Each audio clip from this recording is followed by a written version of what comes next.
দুই বন্ধু বাড়ি বউর সাথে মারামারি করে বা কোনো বাড়ি চলে গিয়েছে। এখন মনে করছে খাওয়া তো লাগবে, না খেয়ে তো বাঁচা যায় না। এক বন্ধু দিয়েছে 5 টাকা, এক বন্ধু দিয়েছে 3 টাকা। 3 টাকা দিয়ে মুড়ি কেন।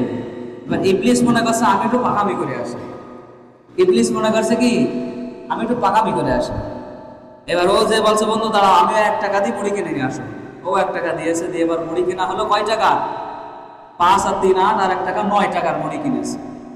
এখন মুড়ি তো শুকনো জিনিস, বলছে ভাগ বাটোয়ারা করে খাই। প্রথম জন বলছে তুই আমি 5 টাকা দিছি আমি বেশি খাবো, তুই 3 টাকা দিয়েছিস তুই আরেকটু কম খাবি, ও 1 টাকা দিয়েছে আরো কম খাবে। দ্বিতীয় জন বলছে না হবে না।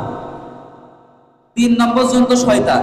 এবার দ্বিতীয় জন বলছে তুই 5 টাকা দিয়েছিস তুই 5 আঙ্গুল দেখাবি, আমি 3 টাকা দিয়েছি আমি 3 আঙ্গুল দেখাবো, ও 1 টাকা দিয়েছে 1 আঙ্গুল দেখাবে। 1 আঙ্গুল দিয়ে মুড়ি উঠবে, 1 আঙ্গুল দিয়ে মুড়ি উঠবে।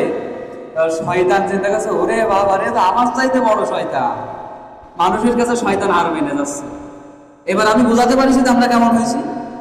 তার মানে ইবলিসের এখন আমাদের কাছে আসে না, এরকম করে গালে হাতে চিন্তা করে যাক ভালোই চলছে, ভালোই চলছে, আমার চাইতে উপরে উঠে গিয়েছে, এরা ভালোই চলছে, এরকম গালে হাতে চিন্তা করে, এখন আমার কাছে আসে না।